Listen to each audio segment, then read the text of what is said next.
Entering the atmosphere in T minus 10, 9, 8, 7, 6, 5, 4, 3, 2, 1.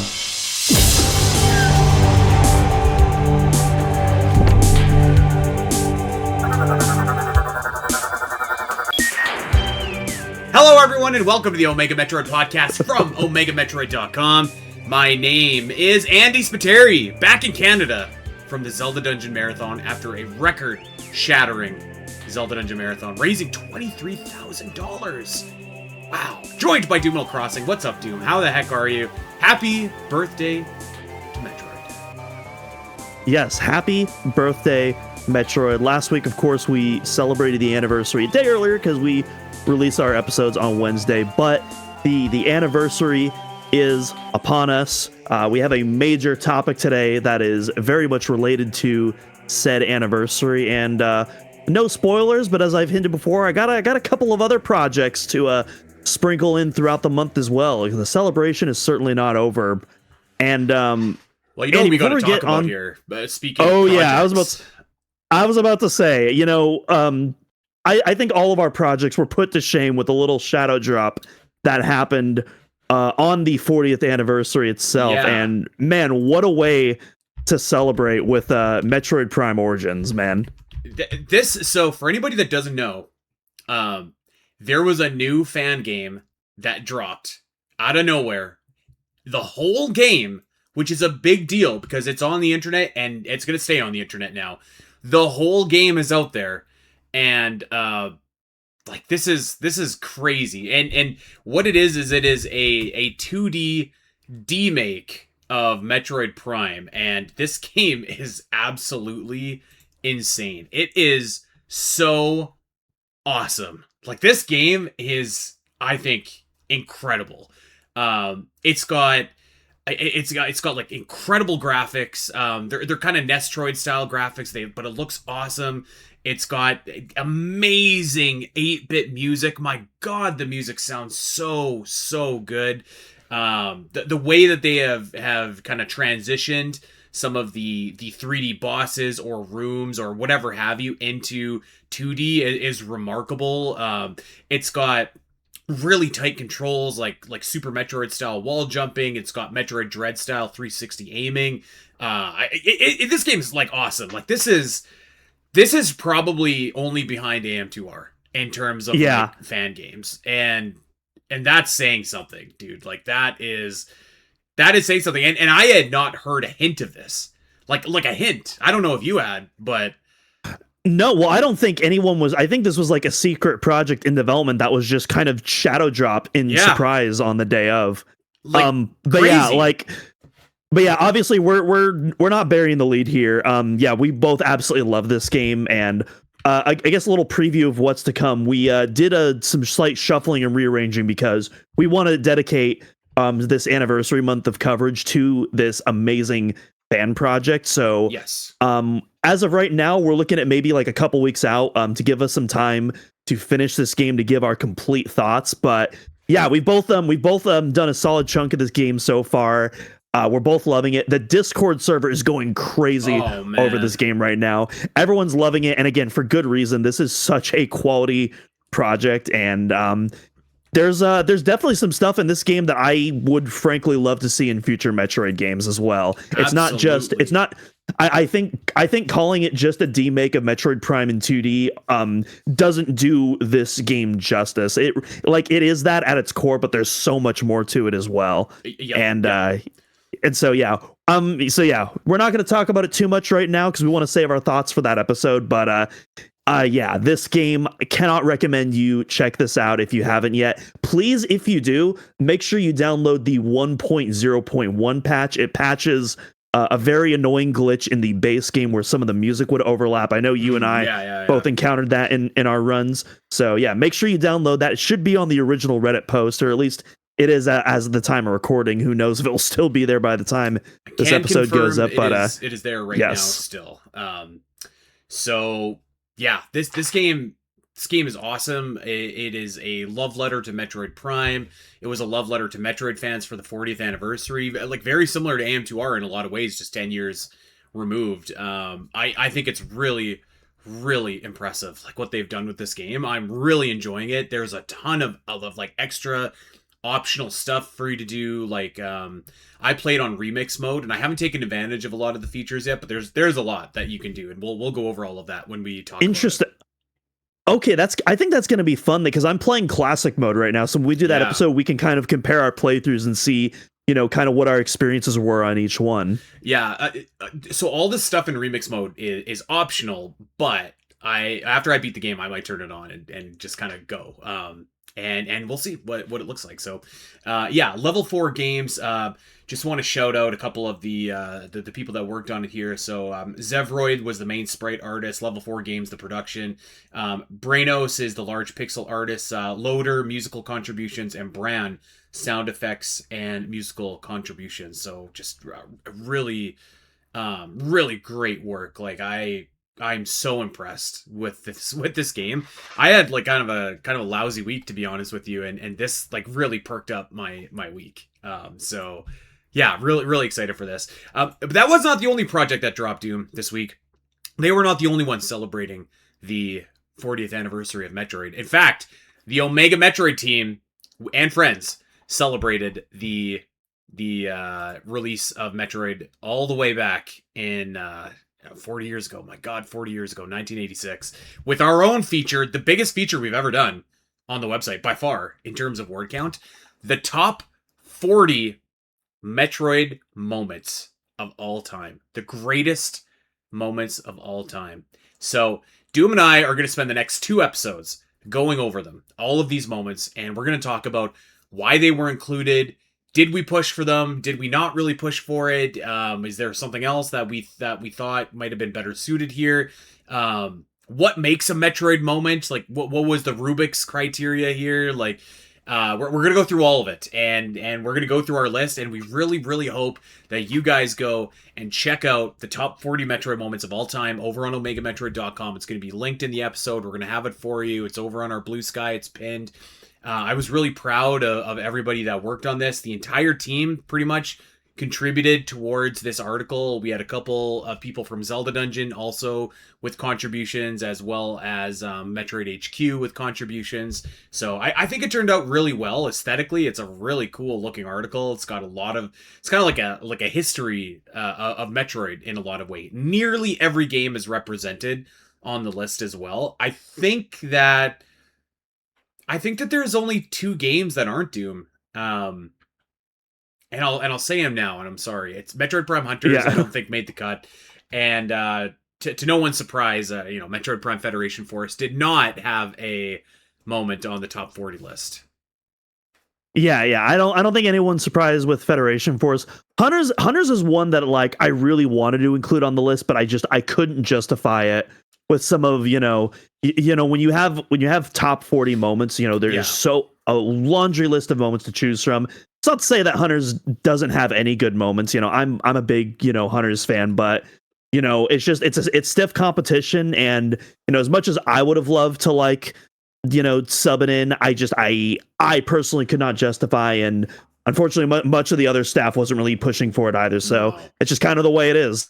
Well, and here is where, Doom, I think that we should maybe just talk about like what is a moment, right? Because like we had it suggested that like, okay, Metroid Prime Hunter's first hunt releasing with the DS, that could be included, and like that was borderline but didn't make the cut. But then we were talking, and we were just like, okay, well, like what about all the great multiplayer experiences? And unfortunately, those just didn't kind of qualify, because our definition of a moment is one thing in a game that everyone experiences more or less the same way. So that's why you're not going to see anything like exploring Phendrana Drifts for the first time, or like whatever, right? Like any of that. So we decided it had to be something that everyone kind of experiences the same way, and that it had to be contained to like a brief period of time, which may sound kind of dumb, but like a boss battle is kind of the longest that we allowed for, because we were like, okay, that's kind of like one all-encompassing moment. But again, exploring Phendrana is not a moment, because you could be exploring it for an hour, you could be exploring it for 2, you could be exploring it for 5 minutes. However, something related that does qualify, and spoiler, you might see a couple of these on the list, is, maybe discovering an area for the first time, for example. Of course. Because that is in and of itself a moment. It's your first breath in this environment. And then in the write-ups, we can kind of extrapolate and talk about how that kind of connects to some of the, the other things in the future. But, as for the moment itself, that's kind of like there in the title. Yeah. And so it should be noted as well. So there's a mix of like in-game moments, of course, that take place like during the game, like story, cutscenes, stuff like that. There is a mix of just kind of like real world stuff as well. So like announcements, trailers, etc. And we tried to blend like what makes a powerful moment kind of on by measuring like a few different scales, right? Like historical significance, impact on the Metroid franchise, impact on the Metroid fandom.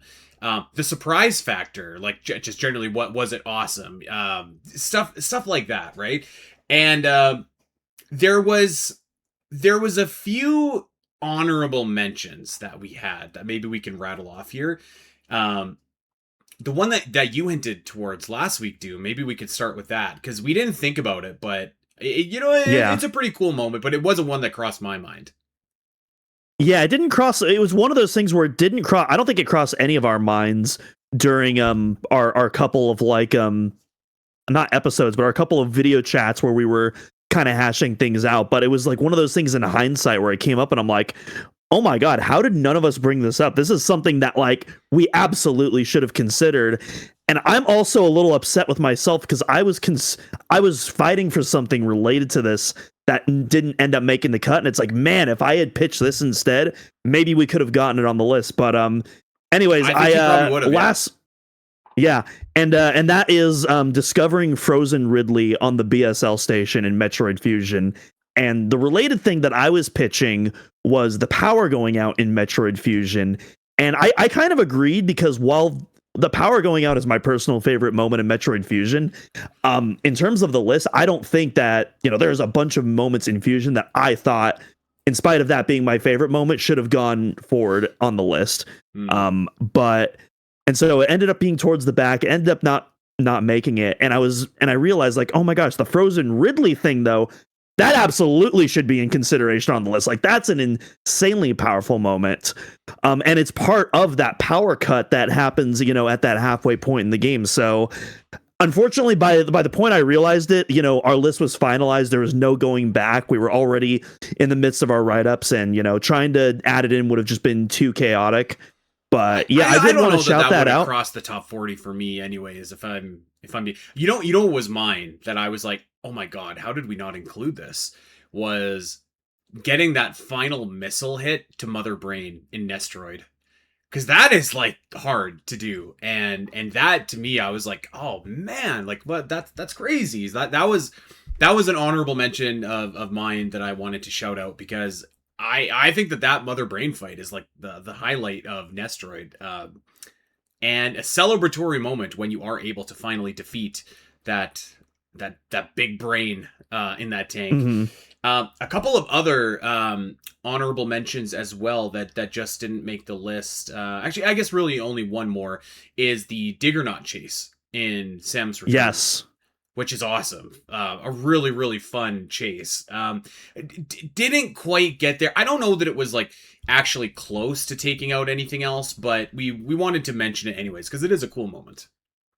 Yeah, absolutely. I think Diggernaut's a weird one because like, again, I don't want to spoil this for a future episode, but I'll just say that I'm a big fan of this boss fight, and yet at the same time, for whatever reason, I just couldn't justify fighting for it on the top 40 list.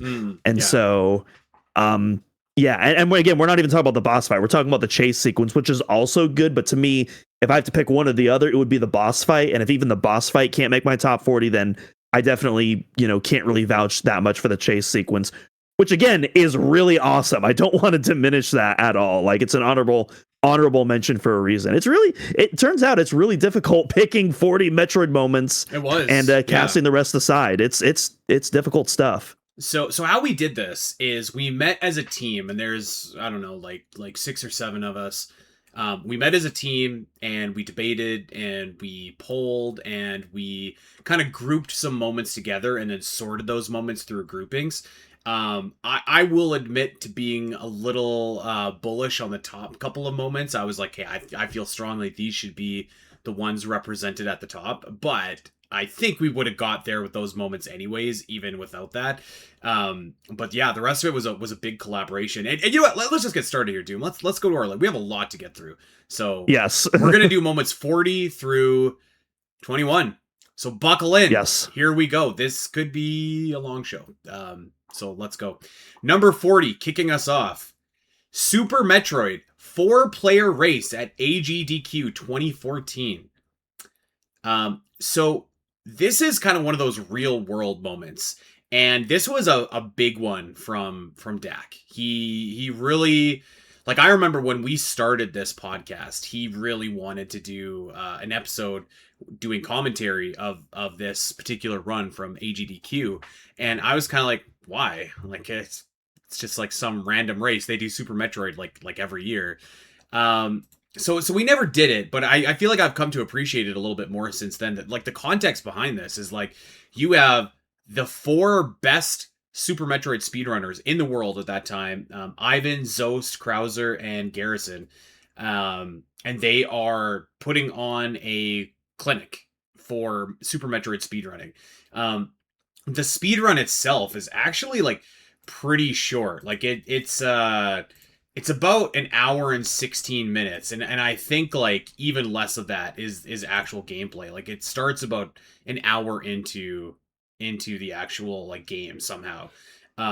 So it was just like really, it was really interesting to watch, and it was really interesting to kind of view. And, you know, I will say, like, there is something about like this race, and maybe this is just kind of like something for like all, like, you know, like for all AGDQs and stuff like that. But like, it really did kind of like, I feel like, elevate Super Metroid to like a higher tier by like having this really awesome matchup with all these highly skilled players playing Super Metroid at this event that was a huge deal. And it's still, you know, Super Metroid is one of the games that's still like one of the most popular speedrun games now today.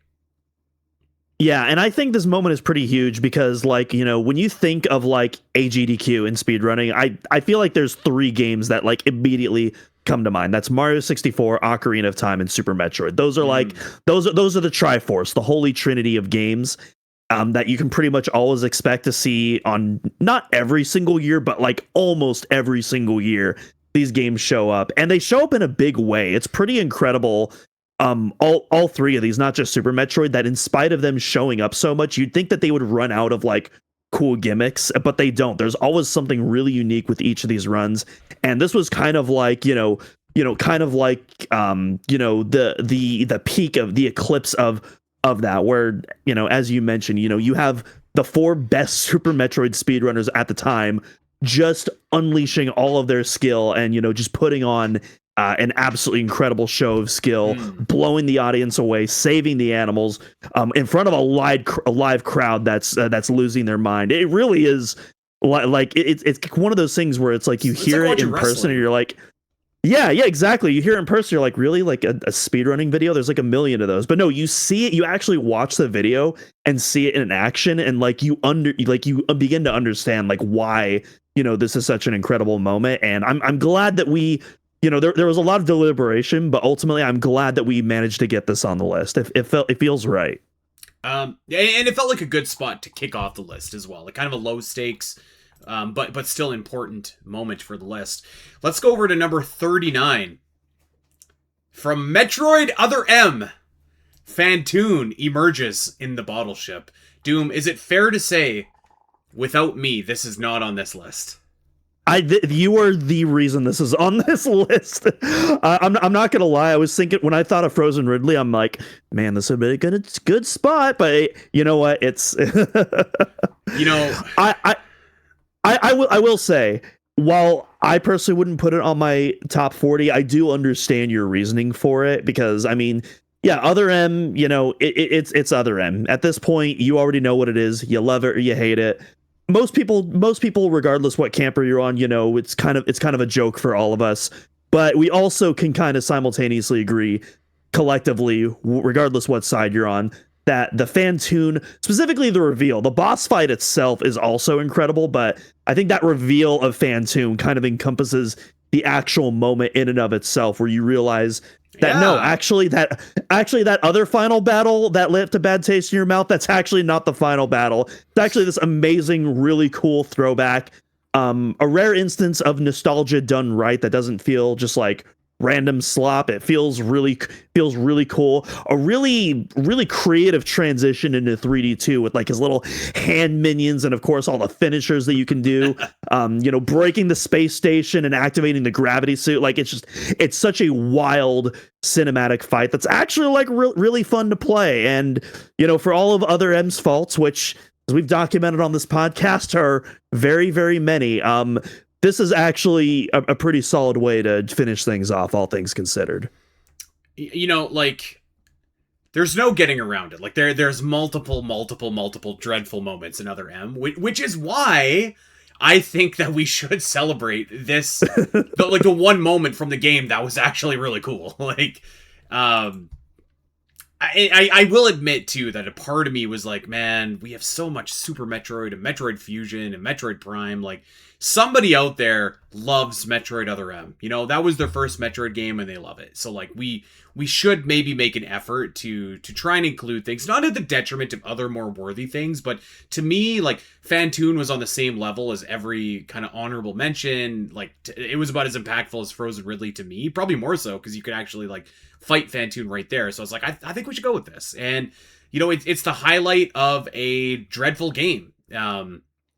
And so I think that is worth celebrating at number 39 anyways. I wouldn't have pushed very much higher, but there it is. All right, let's go to number 38 here, Doom. Speaking of the power going out, the power goes out in the Xeno Research Lab in Skytown, Alicia in Metroid This is Prime actually 3. So this is actually a really fun one, because this is actually one that I didn't think I was going to fight pretty hard for this, but as we kept talking more and more, I was kind of like more and more on board with fighting for this, but we kind of had a disagreement on whether or not this counted as a moment. And for a long time that was holding this back. But then I was like, man, there's got to be a way to condense this into a moment. And I realized I didn't disagree with you. I think this part is awesome, but it does last for quite a while. Right. And so I kind of slept on it a little bit. Like, okay, how do I pitch this? Because I also agreed, like, it's like on one hand, it's not a super long sequence, but it does go just a little past what you would consider like a flash or a moment or a realization. And so I was trying to figure out how to repitch this. And I kind of suggested, like, how about we specifically hone in on the actual moment you remove the energy cell and the power goes out, and then in the write-up itself we can talk about the build-up and the resulting Metroid fight after, because it's that moment where you see the energy cell and you realize what you have to do and what's about to happen. That's the moment I feel that's the most impactful. And I think once I said that, everyone kind of came on board. So I'm really happy that that this moment made on the list, because this is, like, for me, like an all-timer Metroid moment, and like definitely like one of my favorite moments from Corruption. I mean, you've just been conditioned at this point. Like even when I was playing Metroid Prime Origins today, and I was like, oh god, there's the Metroids. They're in a glass tube. And these Metroids look nasty. Like, they look really like alien. And so you're going past them, and you're just like, oh my god, they're gonna bust out of here. It's just a question of how. And the way that you do it, it's really cool. It actually, like, reminds me of like a couple horror movies, like where this basic, like, it reminds me of Alien Romulus almost, like where that's what happens. That's what I said when I saw Romulus. I'm like, oh my god, this is Xeno Research right here. Yeah, like it's really cool, a really creepy moment, and that was it. I think like we all really loved it. And you know what? Let's also shout out. I think the Thronium Bomb had some discussion about making the list. Yeah, as well, absolutely. but we didn't quite get there. But I think that this was a better moment from Metroid Prime 3 than that one. And we're going to keep the Metroid Prime 3 moments going, actually, because at number 37, Rundus is impaled. And this is a sad moment. Like, Yeah. very distinctly remember thinking, Doom, when I played Metroid Prime 3, that I would be able to find a way to uncorrupt the three hunters. And I was very sure of it, and you fight Rundus like fairly early on, and I remember thinking, like, even as we're battling him, I'm like, okay, I'll beat Rundus, and then the corruption will fly out, something will happen, he'll just be cured. You know, it happens all the time in video games. And Rundus in particular just meets a brutal demise, getting impaled like multiple times on his own icicles, and he, yeah, it's really sad. And like, you could say that about Gore, you could say that about Gandreda, but like Rundus, I feel like in particular hits home, especially because he's already saved you once in Metroid Prime 3 from Ridley, and it was kind of like it's kind of just like one of those things where it's like, you think that you're going to be able to secure a happy ending, and sometimes life and Metroid just doesn't work out like that. And the best thing that we could do for Rundus is to finish him off and free him from that corruption. And I remember that was a moment that definitely stuck with me. Yeah, absolutely. Yeah, I think this was, and it's the moment I feel like that sets the tone for the rest of the Hunter fights, because going in, there is that ambiguity of like, am I going to be able to save them or not? And then after the Rundus fight, it becomes very clear that like, oh no, we're going to be doing this to everyone, unfortunately. And it just sets, and it's a horrific way to set the tone as well, especially because like for a brief moment, like you can see Rundus, like, you do see him like, you know, kind of outside of Dark Samus's spell, and there is like that brief moment where it's like, oh my gosh, like he's cured, and then you see the ice rumbling, and just yeah, it's I remember my first time. It definitely got me pretty good, for sure. Yeah, it's a tough moment, I think, every time that you play to watch. And especially because, like, out of all the hunters, too, like, Rundus is, like, the most jovial and the one who's, like, always backing you up. Like, another fantastic moment on the elevator that didn't quite make the list is, everyone's berating Samus, like, why are you late? The meteor's about to hit us. And Rundus is like, whoa. Justice will prevail and all that stuff, right, Samus? And he's just like, yo, my boy, thank you, after he just saved us. And yeah, having to do that to the guy that like backed us up, it was brutal. Yeah, man, no other way to say it. Yeah, the only thing I would change about that moment is maybe having it a bit later in the game. Actually, I think maybe swapping Gandreda for Rundus maybe might have made it even more impactful. I don't know, but it certainly was a great moment and earns its spot. Okay, number 36, the first of many entries, spoilers, from this game on our list. The X infect Samus on SR388 from Metroid Fusion. So essentially, like, the whole opening of Metroid Fusion here, this is crazy. Like, if you played Metroid Fusion, like, this was wild. This was a ton of exposition right at the very beginning of the game. And it was a real, like, paradigm shift for the Metroid series. Like, it was the introduction of this new super crazy parasitic species that is even more of a threat than Metroids. They instantly take down Samus. There's nothing Samus can do. And as we're going to see on this list, it all comes back to the baby Metroid. So much of this series revolves around that relationship. And once again, the baby Metroid DNA is what saves Samus. But it is shocking seeing Samus infected, seeing the surgery, seeing her suit covered in X goop, and them surgically taking it off, and of course culminating with them kind of rebuilding Samus and her being, in her words, reborn with the Metroid Fusion suit. So I mean, what an intro, like, what an impactful introduction to a whole new plot thread in the Metroid series. But Metroid Fusion pulled it off. This is an interesting one, because like this is a moment that I actually thought was going to be a lot earlier on the list, but at the same time, I think it's in an appropriate spot when we kind of really extrapolated like all of the moments all together. So I think we ultimately decided on the correct spot. But like, if you had told me that it was going to be this far back, I would have been like, "Are you crazy? This is such an insane." But yeah, I think when you're talking about this moment, I think you also have to talk about the prologue sequence before the title screen, where you don't have any context. You just see Samus in the gunship, and then all of a sudden, without warning, the gunship just drifts off and crashes into an asteroid field. Looks like Samus is just dead, and you're just like wondering what the heck just happened. What am I about to play?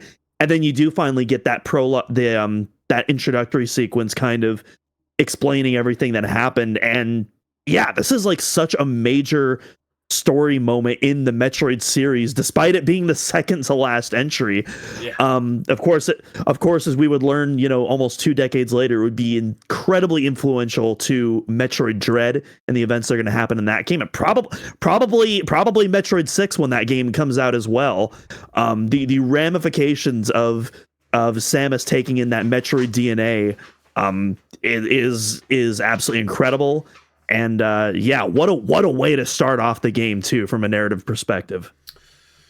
Number 35, we are going to Metroid Zero Mission and Samus unlocking the legendary power suit, and of course defeating the Chozo test. And we had a special guest entry writing for this, Nicole Scott from Zelda Dungeon, who did a great job. I wasn't actually as like super high on this moment as I think a lot of the rest of the team were.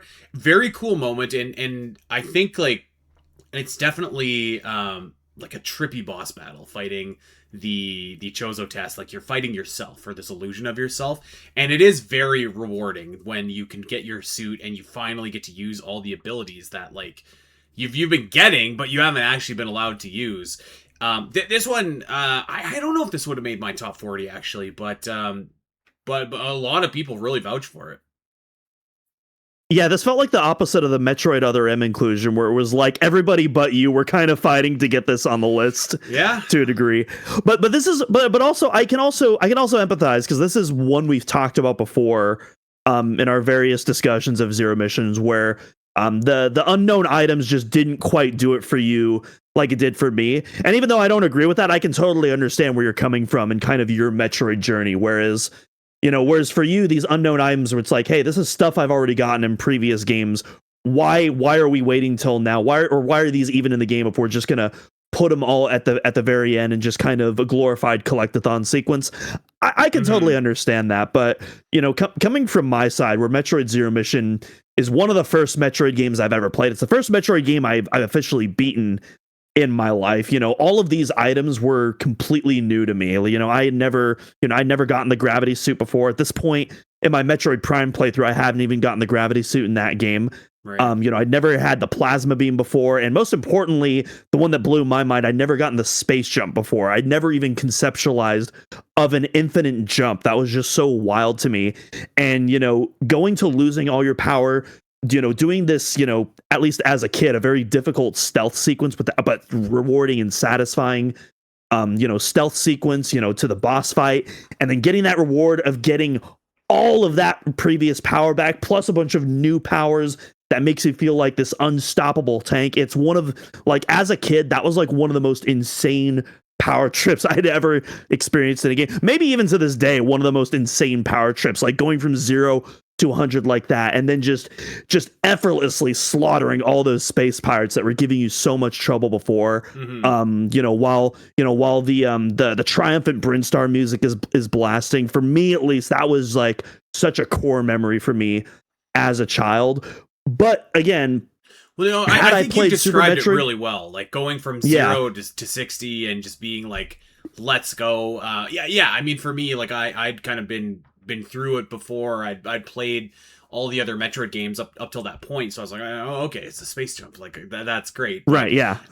But I like this, obviously, like really resonated with a lot of different people, and I think more people will probably err on your like journey as well, and like frankly, I'm kind of lumping in the Chozo test battle with this too, but like I think that's just like a really unique battle. It's kind of like Samus battling this version of herself, and I think there's maybe some poetry in there for like if you shoot yourself, you take damage. So like I don't know. Yeah. It feels like a Castlevania boss too which I never played Castlevania at that time, but in hindsight, it's like it feels like a Castlevania boss, which I just think is really awesome. Okay, well, let's move on. Number 34 from Metroid Prime 2 Echoes. The Galactic Federation troopers are wiped out by the Ing. And of course, you see this in a flashback of what is the ship called? It's escaping me here. The GFS tier, Tier. TYR. That's right. So you get to the tier, you play the little video, and you see the flashback of these troopers' brutal demise. And you know what it always reminds me of? I'm sure you've seen Jurassic Park 2, right? The Lost World. It's been a while, but I have seen Lost World, yes. Okay, dude, do you remember when like the one guy's like, "Don't go into the long grass," and they go into the Yes. long grass, and all the raptors are just like zipping around, taking everybody out? Yes. Like, that's what this scene is. Like, just flying from all corners, hitting troopers. Like, this is brutal. And the coolest thing is like the scene ends and it kind of fades out with the trooper, and you see like their busted up mask, and you're just like, oh my god. Like, usually in Metroid you kind of read, or it's inferred that terrible things have happened before. And this is kind of like Metroid Fusion, the opening there, but it's like here you could just see it happen, and it's right in front of you, and it's it's very impactful, and you learn like more about these troopers as the game goes on too, which I feel like kind of augments this scene when it eventually happens. Like, it's a startling scene to watch like now. So yeah, this one I think it's about where it should be. This is where I would have personally probably had it on my list, but great scene. Yeah, and it's a really, like, even for, and obviously Metroid, goes, a little bit more mature than some of the other Nintendo games, but even for Metroid, like, it's a pretty disturbing scene. They're not just attacking the Federation troopers. You can see them, like, nibbling on some of their remains, like, as they're, like, tackling them. Like, it's really, like, gnarly stuff for, like, a GameCube game. The moment that always sticks out to me is, like, just as the warning siren is going off and the troopers on the ground are trying to figure out what's going on, you just hear the one guy on the ship like, "We need backup, we need backup," and there's this whole swarm just crawling down the cliffside.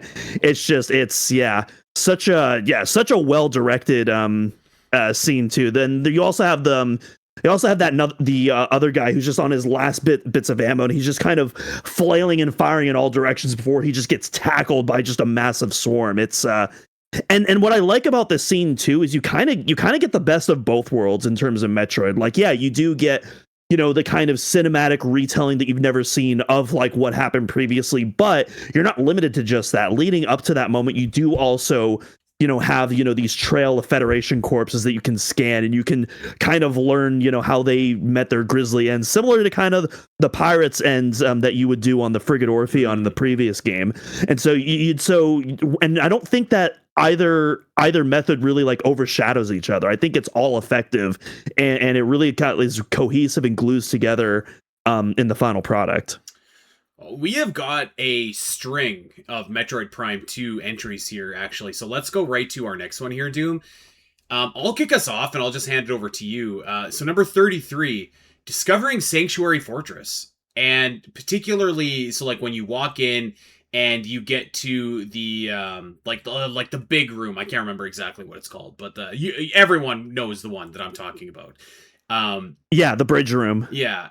Like, I don't even know if there's really anything to say here. It's just like taking it all in, the music, the scenery, it's just it's unbelievable. Like, I remember the first time I got there, and I was just like, "Whoa, this is nuts!" Like, and they've never done an area, I don't think, like it since. And no, it's one of the best Metroid areas, like bar none. And this kind of just was.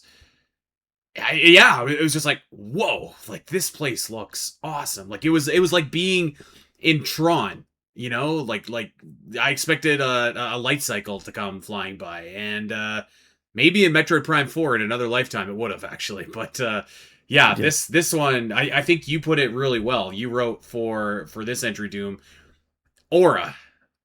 As the kids say. As the kids say. Yeah, rumor has it this area ranked very high on the Great Metroid area ranking. Yep. You would have to watch that to find out, though. I cannot confirm nor deny that placement. But yeah, I feel like you can't talk about this without kind of talking about the context leading up into this, because with Echoes, Echoes has a very somber and dreary tone, and that really that's really kind of leaks into its art direction as well. You know, you have a lot of very muted colors, a lot of browns, tans, grays, dark purples as well, kind of mixed in between the light and dark worlds. You know, and all these, you know, a lot of arid and kind of destroyed and decaying environments, or, you know, overgrown with vegetation. There isn't really like a single area that looks like it's hospitable. Everything looks, you know, nigh post-apocalyptic almost, and the game kind of sets you up for that from the get-go.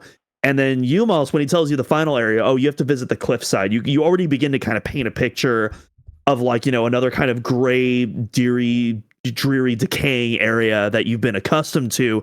And then you take the elevator down and you get something completely different immediately. Before you even reach like the main room, immediately you're greeted with, like, you know, the neon greens, the blues, you know, the red lining paneling, and, you know, all this hyper advanced techno futuristic technology that, like, was not present before. And then you enter the main room, and that's when you get all of that, plus this absolutely amazing vista with this matte painting background. You have, you know, this reverse digitized rain that's like sprinkling in from the ground up while the music kicks in. It's a genuine jaw-dropping moment. One of my, you know, we could probably do like a Spiteri Show episode on like all-time gaming vistas. This one would absolutely be on my list. Yeah, and, you know, like, there's a few that would probably join it from Metroid as well. So I remember my first time walking in here and just being just like, whoa, this is something else. And to be honest with you, Doom, I don't know if I've got that same, you know, probably the area that's given me close to the same feeling since then was walking into Skytown for the first time. But it has been a long time since there's been an area that kind of blew me away like Sanctuary Fortress did. So let's move on. Number 32. The lights go out in the Phendrana Research Center in Metroid Prime. And this is a simple but a great moment because, of course, as soon as you get the thermal visor, lights out. And it's creepy. And you got to adjust to this new visor. And, like, it's almost like being in Predator, but you are the Predator. And now you can see all your opponents with this different, like, optical, you know, visor that you're wearing, and it's just kind of like, I guess it's a simple moment, but I remember, like, when it happened, I was like, oh damn, like, what now? And it was a great way to like get across, you know, the new visor, like a great way for the game to tell you, like, how to use it and stuff like that. But just as a thematic piece in this research center that you'd already battled your way through, you thought you were going to get out easy and you thought you got your reward, and it's like, oh no, back you go. And this is a really interesting one because when we were talking, this isn't one that I would have even considered for the list, but in hindsight, yeah, I think this absolutely earns its spot on the list. And I would even say, as much as I was vouching for the Xeno Research Lab, because I feel like that's a pretty similar moment where, you know, we're talking about power going out. But I feel like the context of this hits so much different because with Xeno Research, you know that something is going to happen with these Metroids. And the dread is more so just that anticipation of when that bubble is going to pop. Whereas here, you don't have any of that anticipation. It just surprises you out of nowhere. It happens, and it's incredibly effective. And the game, I love so much that the game just commits to not telling you anything about it. Yeah. The game doesn't. Yeah, there's no text pop up. There's no. Again, I don't want to poo-poo too hard on Metroid Prime 4. There's no one yelling in your ear, "Hey, Samus, have you considered turning on the thermal visor? It might help you see in the dark area." No, it just, the lights go out and you're just kind of left on your own to figure out what's happening while a bunch of shadow pirates try to ransack you. And you just kind of have to figure out, like, hey, I need to open this new visor to see what's going on. And yeah, it's an incredibly intense, effective moment, a very stressful moment, but I think in a good way. A really good kind of stress. And that's just the first part, because then you have to make your way out of this now facility completely cast in darkness. You have some more Metroids that break free that you now have to fight with a thermal visor. They start introducing the sentry drones, which will also distort your visor, so that introduces another hurdle for you as well. It's such a really cool sequence that I kind of realized that I took for granted, but I do think absolutely earns its spot on this list. Yeah, I was like, I think I might have even pitched it, actually, or someone pitched it and I was like, yeah, cool. I thought it might be like a borderline, like the kind of like the elevator losing power, but people really loved this moment. So it was impactful. Like, I don't think that Metroid had done the power going out before this, really. Yeah, they wouldn't have, because like the lights go out in, of course, Metroid Dread. Is there anywhere else that you're just kind of in darkness? Like, I guess technically some areas of Metroid Fusion, but not really. Not the same way. So like it was really impactful, I thought. So yeah, no doubt that it makes a list on our list. Okay, number 31, back to Metroid Prime 2 we go. And is this our first boss battle? No, it's our second boss battle. Yes. Samus versus Dark Samus, number 2, in the elevator on Sanctuary Fortress. And this, you know what? I think the first one would have also had a really strong case to be on the list. But the first one in Aegon Waste didn't make it, but I really like that one just because it feels kind of like a brawl and there is like a bunch of stuff on fire after you're done. But dude, this boss fight, like, I feel like the combination of the music, the combination of Sanctuary Fortress as a backdrop, the combination of Dark Samus's new moves with her kind of like shine sparking and with her phasing in and out of reality and you having to use the dark visor to actually catch her. And just like the fight itself is still like really fun. Like this was a great battle. I knew it would end up on the list somewhere. I wasn't quite sure where. And I think that I probably would have even put it a bit higher if it was up to me. But I really dig this moment. I think it's so cool. I think that it's just like a great battle between these two rivals. And yeah, I totally love this elevator battle. I love all three of them, to be honest. Yeah, there isn't. I mean, there is not a single bad Dark Samus fight in my book. If I'm fighting Dark Samus, I'm having a great time. Yeah. If I'm fighting her in Super Smash Brothers Ultimate, I'm also having a great time. Yeah, this fight is awesome. Like you, I knew that we had to put this on the list somewhere. We didn't mention in the honorable mentions. I do think that first Dark Samus fight should get an honorable mention. It should, just because it is the first time you fight her, and it is still so impactful. With the kind of the level destruction, kind of the gunslinger vibes that the two have.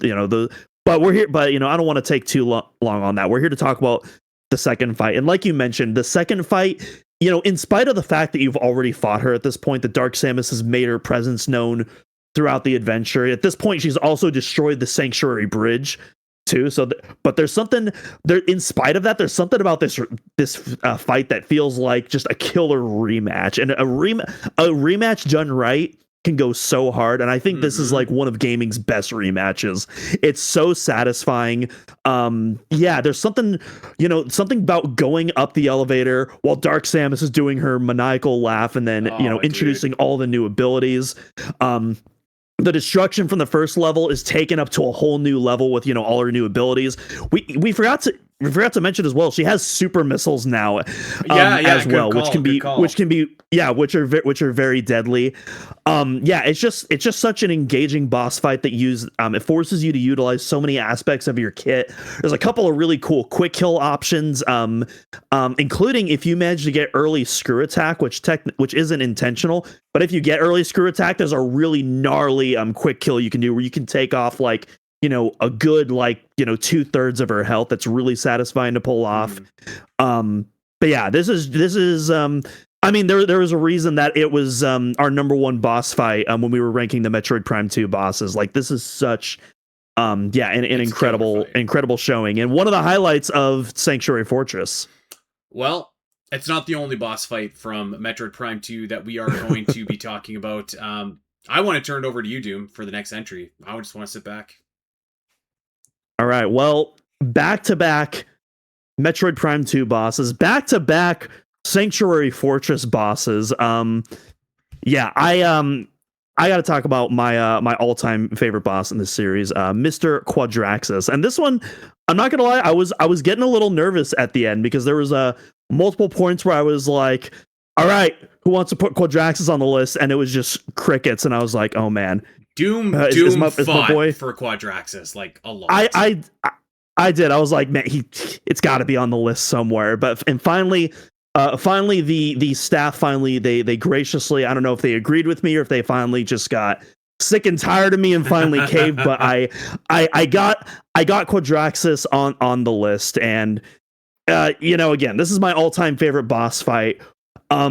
In a series that is filled with absolutely incredible boss fights, and so I don't really fault anyone for not, agreeing that this is, the best boss fight in this series, because the series has so many different amazing boss fights that excel in different areas. But for me, what makes Quadraxis so magical, it's, it has the sense of scale, the stakes, and the gameplay loop. And I think that, and I think it's such a wonderful marriage of all three together. Mm-hmm. You have the scale, you have the scope and the scale where, Samus is at this point has fought all sorts of, giant titans, whether that be, Kraid in the 2D games, or whether that be, like Thordis, Flugger, or Omega Pirate in the Prime games.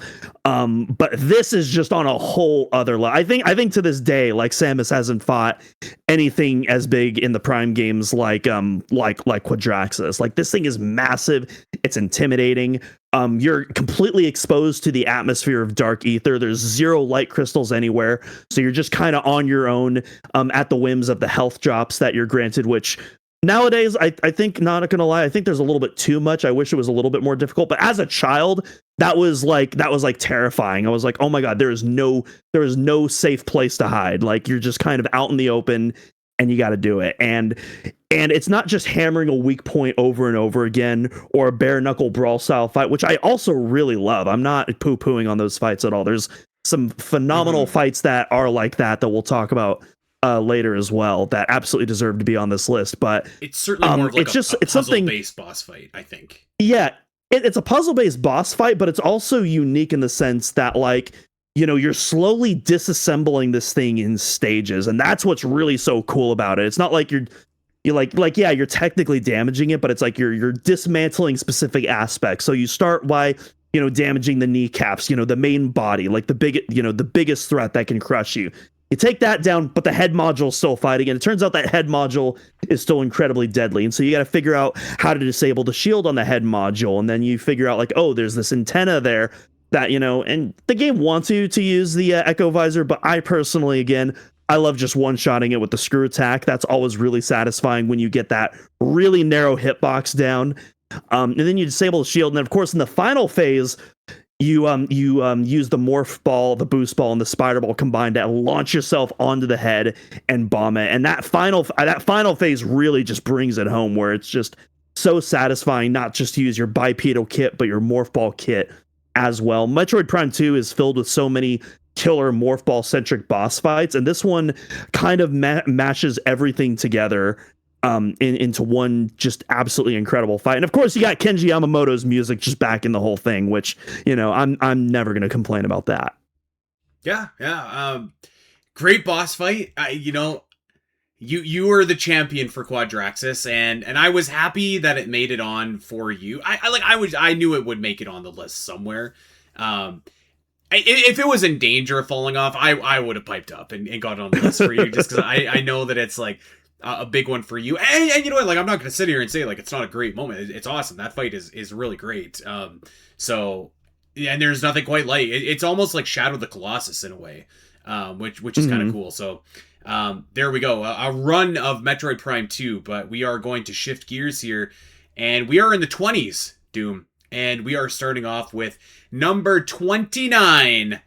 Ravenbeak asserts his dominance, and we are talking about the opening cutscene from Metroid Dread. Very, very rarely do you see the legendary bounty hunter Samus Aran get into a fight and she gets annihilated physically. Like, you've seen her get sick, like the X-Parasites. You've seen her not be able to damage something in retreat, but you have never seen someone that is just manhandling Samus, and that is exactly what Ravenbeak does, to the point where you're just like, why doesn't he just kill her? And And you find out later why, of course, but then my Ravenbeak voice is like, your punishment must be more severe. Severe. Yeah, but dude, like, this was so awesome. Like the great cutscene, and you do get that little glimmer of hope when Samus fires off the super missile, and it just grazes Ravenbeak's eye, and he's got a little bit of a scar there, and then he's just like, playtime's over, and he goes like full on beast mode against Samus, and just pummels. All that for a drop of blood. Yeah, dude, like, honestly, like, it was something else. And it's not like Samus was kind of at her least powerful. Like, this is regular, fully powered Samus. It just kind of put over the threat of how powerful Ravenbeak is. And I think that pays off in the game with an incredible boss fight. You hear stories of Ravenbeak's physical dominance. He took out an Emmy and lived to survive. He somehow locked the X in Elam. Like, this is a formidable opponent, and arguably one that Samus still would not have been able to overcome at the end of the game, but we'll get to that. This cutscene I think was just so awesome, and it's really cool too because it ends with a little bit of a mystery, because like, you are fighting somewhere and you wake up somewhere else, and it's cool. Well, you wake up in the same spot, but you wake up with so many of your items missing, and again, you wake up alive after it looks like he's gonna on the ground, like dead, basically. Yeah, I guess is what I'm saying. Yeah, and just after it looks like he's about to like annihilate you with his his hyper beam, and there is this mystery like, wait, what happened between when I was conscious and when I'm waking up now? So that's a really incredible setup to Metroid Dread. The only other time I can think of where you see like Samus just getting the snot beaten out of her. Actually, no, I take that back. There's a couple of times.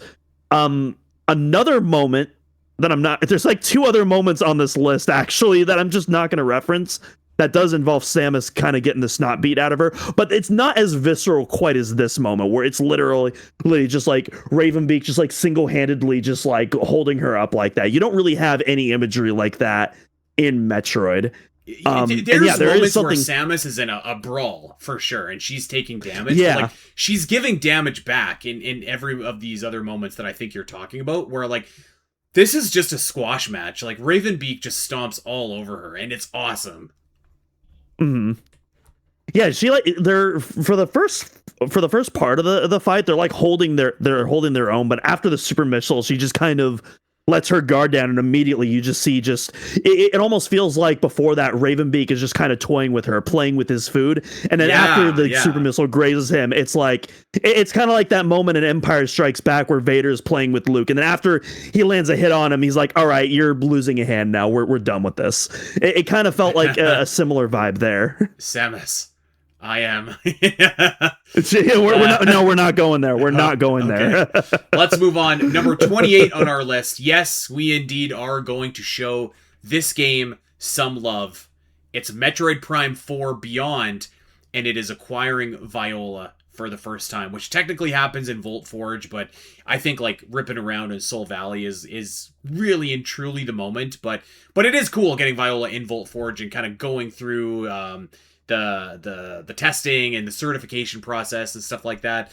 I think Viola was like a highlight of Metroid Prime 4, and just kind of getting it, ripping around, getting, I think we probably all saw that one missile expansion that was in kind of the donut like block in Soul Valley.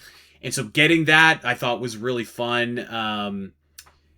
This game has taken a beating, in terms of its reception, and rightfully so, especially from us, but there are definitely some good moments in the game worth celebrating. And who knows, if we were to do this moment again, maybe with years of hindsight, like, there were some other good moments in the game too, like fighting the flare pool boss whose name is escaping me. That was pretty cool. I thought you didn't like that. I thought you didn't like that boss fight. It's not the ending I thought kind of stunk, but like as a moment, like that big dragon coming in and eating Viola, that was cool. There's a couple other cool moments, I guess, from the game. The White Wolf actually was one thing that we talked about, almost making the list, but not quite. That sequence just wasn't quite honorable mention, but it was discussed. And I think there was a few others. Yeah. Like, I think Viola was a good one to put on the list, because I do think that was pretty fun. I am going to do another honorable mention because if I got to pick my list, I would have picked activating the first Vault Forge generator because that's just easily my favorite moment in Metroid Prime 4. That's like, for me, that's like the moment where it peaked and I'm like, oh my goodness, Metroid Prime is back. And I wish that feeling stayed throughout the rest of the game, but that was just like an incredible highlight for me where just the music swells, all the robots start swarming and you have to evacuate the generator while the electricity is going off without getting hit, and then you have to retraverse your way through the facility with all of the machinery active, and you have to use that. But we're not going to talk about that. That's my honorable mention. Viola is ultimately what made the list. I don't think I personally would have put this on my list just because, again, I don't want to relitigate too much about Prime 4, but obviously I was not very attached to Soul Valley, to put it mildly. And so that didn't really leave much of a positive impact on me. I will say the moment where you do acquire Viola for the first time and you blitz out of the facility as the main Vault Forge theme kicks in and you have that sunroof just peeling across as the rain comes down from the sky. That moment is genuinely awesome. Again, I don't think that quite makes my top 40, but that is an absolutely wonderful moment. And I do like that test circuit as well. I personally wouldn't totally put that as the actual moment itself. Yeah. No. Which is funny because I don't think this was one that either of us nominated. Like I didn't nominate. I didn't necessarily push back against it, but I didn't come forth with it. If I was picking my moment from Metroid Prime 4, you know what I actually pushed for was just the opening of Metroid Prime 4. And, which I think is fair. Which I think is fair. That also wouldn't quite make my top 40. But the opening cutscene of Metroid Prime 4 is also absolutely incredible. I want to say, and I could be wrong, I want to say it was Cam who nominated the Viola sequence. I know Cam was definitely advocating for it after it was nominated. I think she was the one who originally put that out there. She was the biggest proponent of this. She was the first one that was like, I want to write about this when it came time to making the list. All right, let's go on. Number 27. And where are we going? We're going into the unknown. We're going into the world outside of official Metroid releases. Another Metroid 2 remake, the Tower Escape Sequence. This moment is awesome. And you've heard us talk a lot about AM2R the last couple of weeks here. Just celebrated its 10-year anniversary. And we talked about the tower and like what a cool area that was. A big part of that is because you have arguably the greatest escape sequence in the Metroid series. And I'm not just saying that. Like, this is awesome. Everything about it is so spectacular. You go all the way down to this, like, bunker under the tower. This, like, it's like a nuclear facility almost. You powerbomb the generator, and then things just start breaking. And the way that the game does this is, like, your screen is red, there's explosions everywhere, and critically, there's not a timer. There's just an actual, like, bar that fills up with the power cell temperature. And it's effectively the same thing, and it's actually really hard to not do this and die, but the way that the game kind of shows it to you, you're just like, oh my god, I gotta get out of here, like right now. There's an awesome, like, kind of mini boss battle right in the middle of the escape sequence too, with the tank prototype that you have to overcome, who isn't like the toughest adversary, but like still, it's just like an extra, like, oh my god, this is filling up quickly and I gotta go. And the music, I think, is just like so awesome. It's chaotic, and then the ending when you think that you have maybe made it out, but you're the meter, and it's really clever because this meter fills up kind of by room where you go. So no matter how fast or how slow you're actually doing it, that meter is going to fill up, and it's going to give you the impression that you are moments away from disaster. And then when you get to the end and you get out, boom, the explosion happens, and you're like, God, I have to do that all over again. But Samus is alive with 1 HP, a single energy left. Great escape sequence. And I would have probably honestly advocated for a few more AM2R moments. I know that sometimes people are like, it's not like a real Metroid game. But it's good enough to be one for sure, and there's a lot of really awesome moments from that game. I think you could look at when Chorizo starts flying. That was a great moment. You could definitely look at the Queen Metroid boss battle. That was a great moment. When Saris even showed, like, there's a lot of awesome moments from AM2R. This one is probably the best. Yeah, I think we all unanimously agreed that, like, in terms of like the individual moments at AM2R, like this was it. Because pretty much for the reason you just said, like this, we are not joking. This, you could contend that this is the greatest escape sequence in every single Metroid game. Like like it would definitely, you'd have to have a conversation about it, but like, yeah, it's definitely up there for me. And if someone said it's their right favorite, up like, in that conversation. yeah, it's. I actually do want to give a quick shout out to Cygnus X1018 in our Discord server, who was actually convinced to play AM2R because of our coverage, and they just beat it earlier this morning. And they absolutely loved it. We've indoctrinated them, and I'm so happy that we got someone to play this absolutely incredible fan project. And if you're listening to this and you haven't played AM2R, what are you doing with yourself? Play this game. Play one of the greatest escape sequences in all of Metroid. For the reasons that we just listed here, as well in as our anniversary coverage. Yeah, this escape sequence is next level. It's killer. I cannot recommend it enough. If I'm being honest, this would be higher on my list, but I was like, okay, I'll tone it down with the AM2R, but like I thought this was so incredible. So yes. All right, number 26. I think this could absolutely be higher, yeah. And you know what? The only thing is like just people haven't played AM2R. That's kind of the only thing holding it back from being even higher. So that's not the last of AM2R that we'll see though. All right, number 26 on our list. We're going back to the year 2023, a Nintendo Direct that took place in February. And this Nintendo Direct was already rocking at this point. We had got Game Boy Advance games on NSO, which was really hype because like I think they basically said like Metroid Fusion is coming like imminently to your Nintendo Switch Online, which I was like, heck yeah. Yes. And they followed this up with our number 26 moment. Metroid Prime Remastered is shadow dropped. Releases that day, February 8th, 2023. I remember looking at this and just being like, I think I screamed. I think there's video out there of me just like being like, oh my god, this looks beautiful. Like, dude, seeing Phendrana, seeing Talon, and in my mind, like I've always seen it this way, but to actually see it like that, oh my god, it looked phenomenal. And then you're playing it that day. This is another one where it's like, because I think this was pitched, I can't remember who pitched this, but I think both of us were like, yeah, that's a cool moment. I don't know if that makes the top 40, but again, in hindsight, I'm thinking about it, and it's like, man, that day when that happened, I was losing my mind. That probably... Are you sure about that? I can't see myself not saying like, I feel like that was pretty hype. Maybe I did. Maybe I'm crazy. No, in the voice, no, we were both like, we both agreed that it was an incredible moment, but I think both of us were like, yeah, I don't know if that quite makes the top 40 though. But I think ultimately I'm glad that we decided to put it here because it's one of those things that, like, you know, in hindsight I take for granted. Like Prime Remastered is such a normalized thing, but like, again, you kind of have to go to the context of what's happening. Like, you know, we've never, you know, Metroid Dread at this point is our only HD Metroid game, which is a gorgeous looking game, but you know, it's a very stylized 2D game. You know, you haven't, you know, really seen like, you know, the Prime kind of like not photorealistic, but you know, very sci-fi future realism. You've never really seen that art style in like a modern Nintendo game and you know, in a Metroid game yet.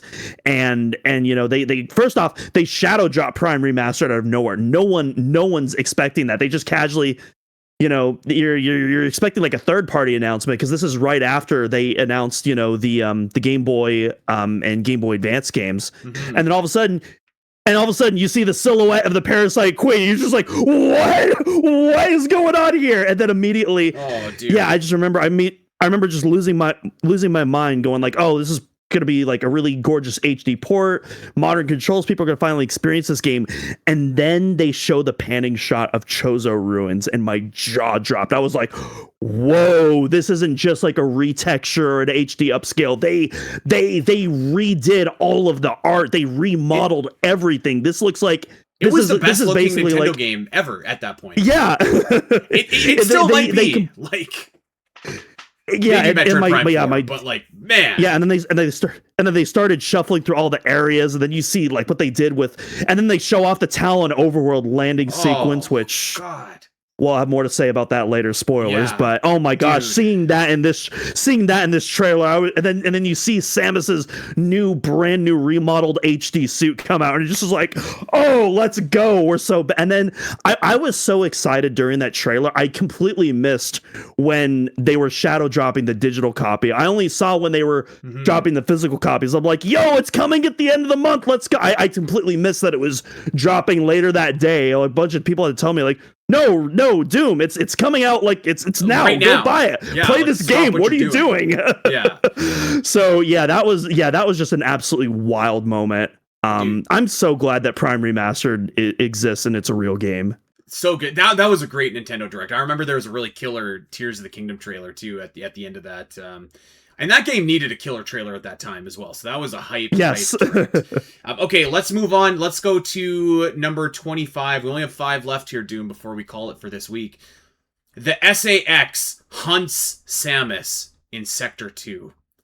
And this is crazy. I'm actually watching the video of this on OmegaMetroid.com. This is a nuts sprint. So my video is only 27 seconds long, but anyone that's ever played Metroid Fusion will remember this. And this is when, of course, you are in Sector 2, and you have to roll through, and you drop down. I believe this is after the power goes out, so you're trying to get to auxiliary Yeah, power. this is after Yakuza, yeah. So Yeah. you've just acquired the space jump. Yeah. You're making your way out of the reactor core, and you've carved a path find to that Sector 2. stupid little tunnel in the very corner there, which is very easy to miss in the room that connects you to Yakuza, and then you hear it. You're going through a morph ball tunnel, and you're like, the SAX is walking. I'm gonna wait it out, and it doesn't leave. Yeah. And you're like, oh my god, what do I do? And I think, like, for everybody, there's a moment of just like, if I wait long enough, it's gonna leave, and it never does. And you're like, yeah. oh my god, I have to go and drop down and survive. And so you do, and you have ice missiles, and the ice missiles freeze the SAX for like 1 second, like probably 1 second. And so I'm watching the video on OmegaMetroid.com. It's 27 seconds long, so like this is a short little sprint here, but dude, it's the nuts. longest 27 seconds of your life, at least on the first time you do it. You have to continually freeze the SAX with missiles. You have to drop a power bomb to get rid of like a block in front of you. There's all these switches that you have to shoot while somehow still shooting the SAX. It's like this gnarly sprint for your life, and then you finally make it into that last room. And I bet you my first time, I don't remember it now because it was so long ago, I don't even know if I would have jumped up behind that last pillar before the SAX comes in. I could totally see myself just being like, there's nowhere else to go, and just panicking. But of course, you do eventually hide behind that pillar. SAX walks in and walks out. It's wild. It's wild. I think this is the reason Dig or Not Chase didn't make this list. This is like when I think of Metroid chase sequences, I think this is immediately the first thing that comes to mind. It's genuinely like the Dig or Not Chase sequence. It's definitely tense. It has a lot of action. Like there's definitely like that fear of like it's right behind me, it's gonna one shot me. But there's something just, I don't want to say, I don't want to say terrifying, because again, you're playing like a 2D game, but it's a very like nerve-wracking, like sweaty moment where you're just like it almost feels like you can fumble the controls at any moment, because it's just how much stress is being put on you. I think what makes the scene so effective, though, is like you said, that moment where you're just like, I'm gonna wait it out, just like all the other times. And I think it's so effective because you never actually see the SAX, you only hear the SAX, and that I think is such a cool touch, because every single time leading up before this, technically you can startle the SAX and get into a chase, but they're all avoidable, and every single way that you avoid them, you'll always see the SAX walking above you or past you at some point. But this is the only one where you cannot actually see the SAX before you alert it. Mm-hmm. And just hearing the footsteps while that ominous, dreadful drone is playing, I think is so incredible, paired with that heartbeat sound that plays. It's such a perfect introduction. And then of course you do startle, and then you are running for your life, and it's like, if I stop or fumble just one moment, it's gonna freeze me and I'm dead. It's nuts. This moment is heart pounding. Like, yes, Yeah, an absolutely I could have phenomenal actually moment. even put this a little bit higher, to be honest with you, but there is Yeah. like a ton of stiff competition, to be fair. But man, this is like as intense as any other moment on this list. Like Mhm. it's wild. Okay, let's move on. Number 24. The baby Metroid helps Samus defeat Proteus Ridley. And this moment, Doom, got some criticism from a lot of Metroid fans when it happened, even amongst our team. But I think that we kind Yeah, of me, yeah. like I think like you're not a big fan of Proteus Ridley. So I love Proteus Ridley, and I've always loved this fight because I feel like it really deepens the bond between the baby Metroid and Samus. And I love that Samus Returns pairs you, like essentially the baby Metroid is your final item that you get for the game. Again, I thought that was so smart, like just a really smart way to deepen that bond between these two principal characters in the series. But like, I think the Proteus Ridley fight is awesome. You know, even in a bubble. Let's just put the fight in a bubble. I think this fight is awesome. It's got that brawl like quality that I like in my Ridley fights. It feels, you know, it's a little bit more strategic. You still have to hit Ridley in certain spots, but like you definitely have that bare knuckle brawl kind of vibe here. And I really like the cinematic cutscenes in between kind of the stages of the fight where, yeah, the baby Metroid comes in and kind of like saves Samus in many different ways. The baby is as instrumental to Samus being victorious as anything else in this scene. And again, I really like that it augments the relationship between Samus and the baby Metroid. It looks cool. The fight is great. The setting is awesome, dude. Like the cyclones in the back, nighttime on SR388. Like, let's go. It's incredible, I think. And actually, I was surprised that this one ranked as high as it did because I don't think I even suggested it, but I was ready to stick up for it. But I kind of thought maybe this would be a lower entry list or one, but a lot of people resonated with it. Well, that's the thing, Andy. I'm the one who suggested it, which is very that's funny right, considering because on one hand, like I am very critical of specifically of its placement in Metroid 2, but at the same time, when looking at the totality of the list, I was like, I can't deny this is like a top tier Metroid moment. And again, again, just the implications don't really change in that Samus is always going to have that bond with the Metroid, but just like, again, the fight itself in a bubble, I've always loved this Ridley fight. It's more so just the context of like what I love about Metroid 2 and its atmosphere in particular, and I feel like there's a little bit of a clash there, but like this fight is like one of my all-time favorite Ridley fights. It's so visceral and incredible. And again, those cutscenes that you get where, Samus, especially like when it all comes together and the baby Metroid is actually fighting Proteus Ridley with Samus, like that is like such, I feel like that in and of itself could be the moment right there, is the baby Metroid and Samus like actually like really teaming up, because we've already seen the baby Metroid save Samus and Super Metroid, but you've never seen them like actually fight together, and there's something about that that is just so gnarly and nuts, and it's just such a wild thing to like see. Like I was so surprised when that happened on my first playthrough. And I kind of alluded to this earlier too, to be honest, because now Ridley kind of has a vendetta against this baby Metroid. Yeah. I kind of alluded to this. I kind of alluded to this earlier as well. But there are other moments on this list where Samus gets the snot beaten out of her, and that that cutscene leading into the third phase. You see Ridley kind of get the upper hand on Samus. Yeah. And he's about to deliver the finishing blow. And then the baby Metroid comes in and does its brain sucking thing, and that's just like a really killer moment altogether. So again, even though I'm critical of this fight, like I think absolutely this has to be in the top 20, and that's why I suggested it despite how critical I am of it. Yeah, super killer moment, and I don't know, man, I loved it. All right, let's move on. We talked earlier about Metroid Prime 4, and we're going to talk again about it. But we're going to the Nintendo Direct of June 2024. And this is when we get the trailer that we have been waiting not quite 8 years at this point, but for a long time for a trailer at this point, 7 years.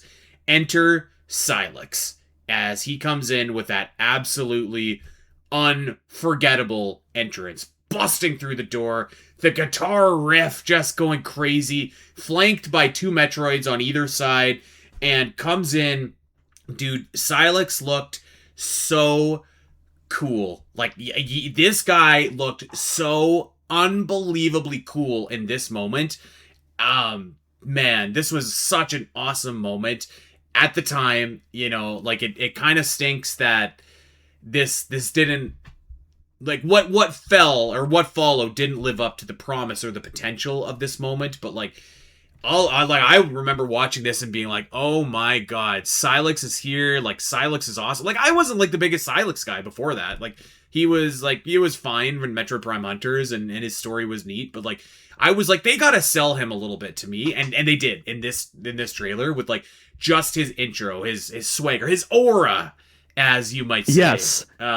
It was a WWE intro. Like, it was perfect. Yeah, dude. It was awesome, and I feel like looking at it now, I'm just like, would have loved to see those 2 Metroids do something. Yeah.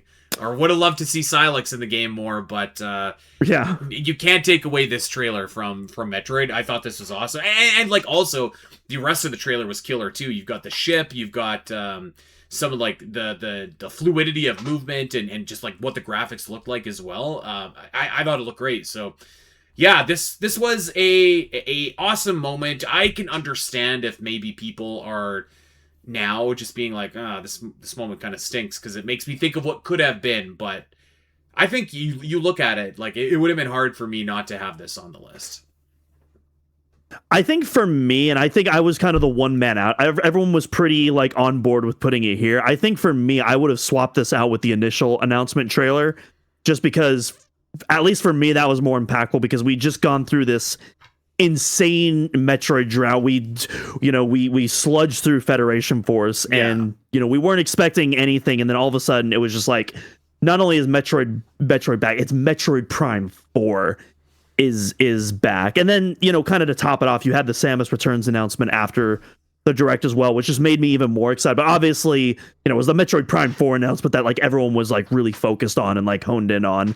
And at least for me, I think that for me, long term, that was a bit more impactful than the gameplay reveal. For those who don't remember, I actually wasn't very hot on the gameplay reveal when it first released, and I felt bad because I wanted to be excited with everyone else, and like I kind of eventually like got on board there and kind of accepted it for what it is. But now Prime 4 is out and it is what it is, and I don't want to say it reconfirmed a lot of my fears of the initial trailer, because I feel like my thoughts on the game are very different than what my fears were going into that trailer for the first time. But it's one of those things where it's like, I almost feel like I had the foresight to a degree, but I can also understand why this was such an impactful moment, especially, the delay was, so devastating for the community. It was a borderline, it was a meme in the Metroid community, basically. And it was, it was tough, going year after year, just going like, oh my God, is it going to happen yet? Is it going to happen? It feels like this game's never going to happen, but like Nintendo keeps saying it's happening. It's on their quarterly financial reports as to be determined. And then to finally, just to get 20X9 Galactic Federation Research Facility. And it's like, we did it. We made it. Let's go. It was great.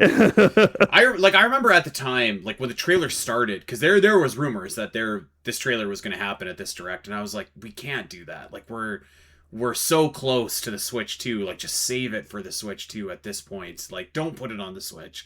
And I remember being a little bit disappointed, but then like as the trailer went on, and particularly like when Silex walked out, sorry, I was just like, dude, I don't care. Like, I'm ready for this game. And it didn't quite pan out, but sometimes things don't. So and some of the energy of the opening of Metroid Prime 4 that I wanted to include on the list mostly got put into here as well. Like I knew I wanted the Silex scene. Like, that was just a really cool moment, I thought. So we got there in the end. All right, we have 2 left here, Doom. We're going long, so let's power through. Number 22. Ridley's shadow looms large over Phendrana Drifts. And this is kind of a quiet moment a little bit, but I think like everybody remembers this from the first time playing Metroid Prime, and you get into the beautiful area that is Phendrana Drifts, and Kenji Yamamoto's music is just so incredible, and like it's peaceful but lonely but powerful at the same time. And Mhm.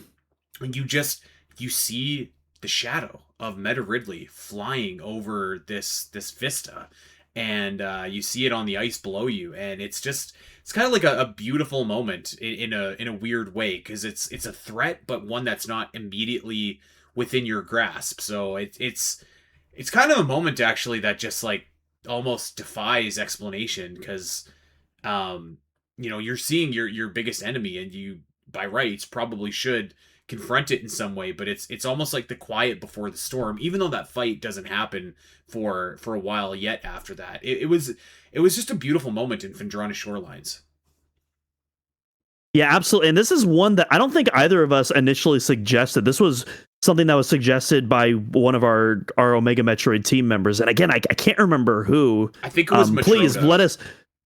Okay, but it was one of those things where, like, once it was suggested, we realized, like, oh yeah, that is kind of a killer moment. And so, yeah, I think you put it, perfectly when you said it's just one of those things you can't really describe. You just kind of have to experience it to kind of like understand, just how powerful of a moment it is. I think, yeah, it's a beautiful moment in the sense that it's like, on one hand, yeah, you're seeing your arch nemesis. You're getting kind of a reminder of like, oh yeah, this is why we're on the planet to begin with. This is who we followed onto the planet, who we're tracking.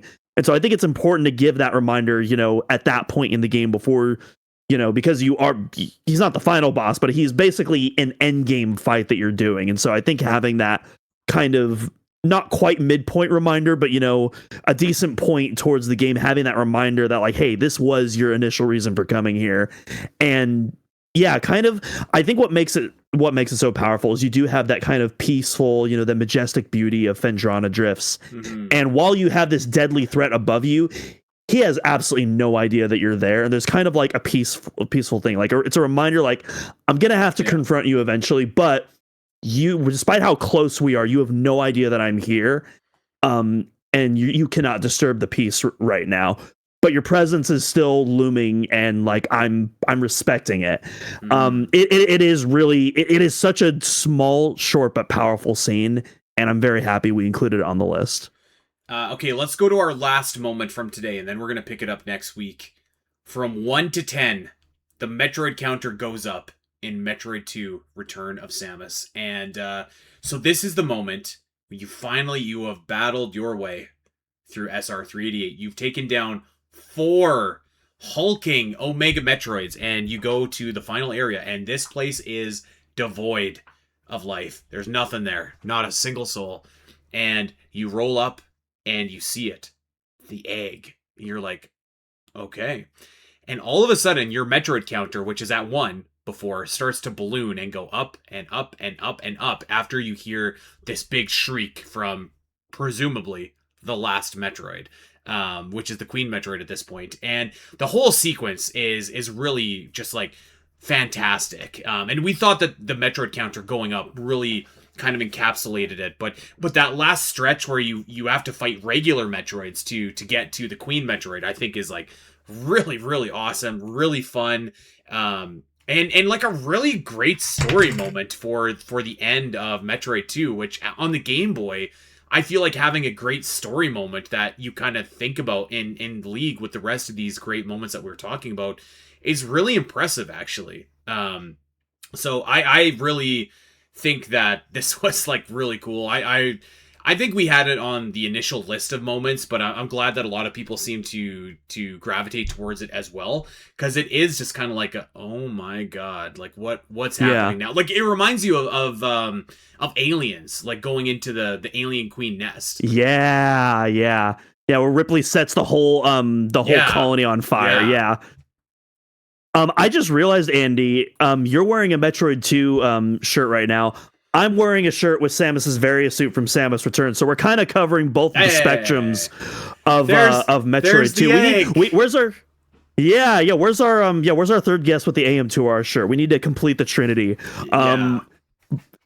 But yeah, this is so if I remember correctly, I don't think I was the one that proposed this moment, but I don't think I'd actually had it on the list. I think this was something I kind of just came up on the spot while we were kind of deliberating moments. And it was one of those things that like it never occurred to me.